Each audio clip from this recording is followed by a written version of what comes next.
I'm TaTiana Cash. Tonight I'll tell you about St. Mary's Central High School and how there's an updated look, but not just in the classrooms. I'm TaTiana Cash. Coming up, I'll tell you how a pair of sunglasses or purchasing shoes can help a child in need.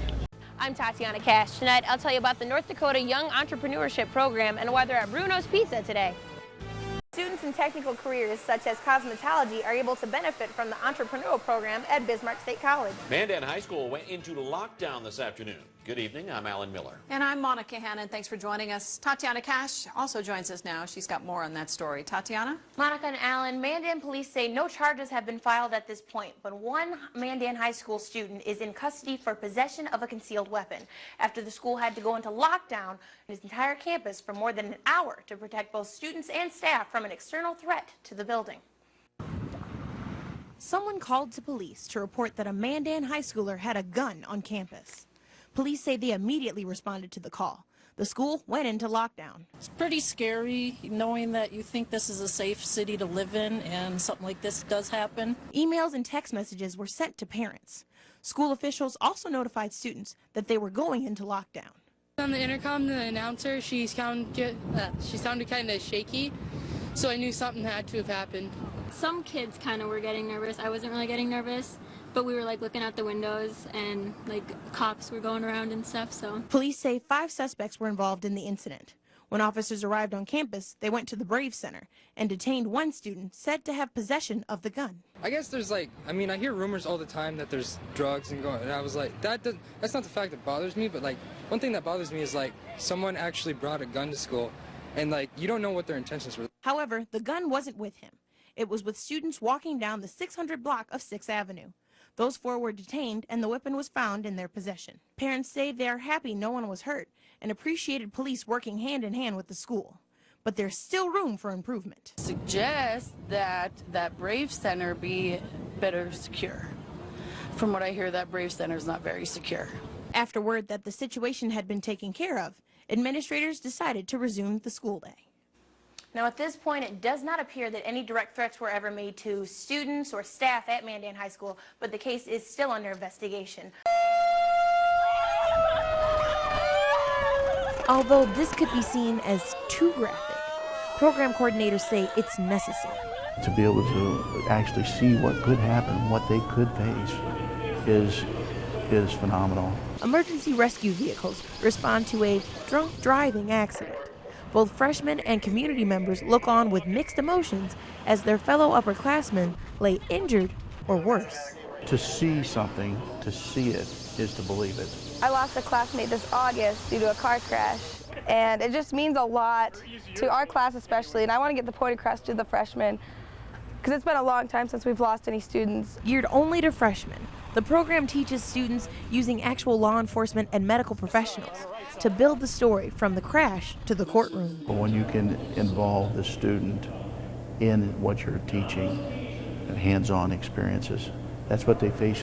The upperclassmen say there are several reasons they got involved. Since I'm a senior now, I want freshmen and those below me to look up to me and sort of understand that this is a huge event and they should take it seriously. It's not worth it because those 10 seconds could be the difference between you living and you not. And it's our senior year, he almost made it out of high school. He was almost there.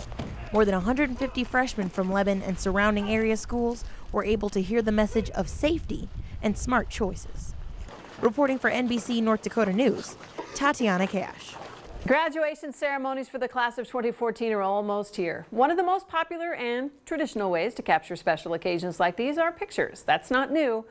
What is fairly recent, though, is the selfie craze. Some school administrators have asked seniors not to take these photos during parts of the ceremony. TaTiana Cash spoke with students and administrators from Bismarck and Century High School. TaTiana, are selfies going to be a problem? Hold one more. No. All right. So dictionary.com defines selfie as a picture taken of yourself with intent to put it on social media. It'll be on Twitter. Many students agree selfies could be a problem during graduation, but they doubt it get out of hand. But first, let me take a selfie. A Rhode Island college president had to tell students not to take selfies during the diploma handoff. Most would consider high school students less mature than college and perhaps more willing to be silly. but their opinions on the topic were surprising. Of these 5 seniors, Rachel, Jessica, Grant, Jonathan, and Harrison, only one thinks they'd like to take a selfie during graduation. Oh, for sure. It'd just be really fun, and it'd be a good memory to have, taking a selfie at graduation. Isn't there someone else there who's going to do that? Isn't there a standing photographer planning to do that? Yeah, but I have my parents to take my picture for that, and I'd rather take it with all my friends. Both Bismarck and Century High School principals were pleased to hear their students did not need to be told not to take selfies. Not only does it slow down the process of passing out diplomas, there's a greater chance someone could fall. When they're lining up before they come into the Civic Center, that would be an appropriate time to take a picture of yourself. And at the end of the ceremony, when it's concluded, I can see why it would maybe get a little bit out of hand, considering that there's a song to go along with it. Let me take another selfie. Not really. I don't take selfies, mostly because I just don't think about it. I kind of live in the moment, really. I did manage to get one selfie with Rachel. So right now, there are no rules in place, but if a problem does develop with selfies, that could change in the future. Monica and Alan. All right, thanks, Tatiana. Monica, more than 180 students are competing in the You Are What You Eat contest, which is hosted by their principal. While each class was competing for a grand prize, they're learning at the same time. Sharpening their artistic skills, Miss Redmond's 5th graders are creating placemats with their favorite foods. Even though they might be gross to some people, because I love chicken nuggets. Cucumbers are like my favorite vegetable. Although every student is creating them, they say these mats are the winners. 5th graders rock the way it is. As leaders of the school, they took a unique approach to the contest. We did some research, and last week we started with a debate.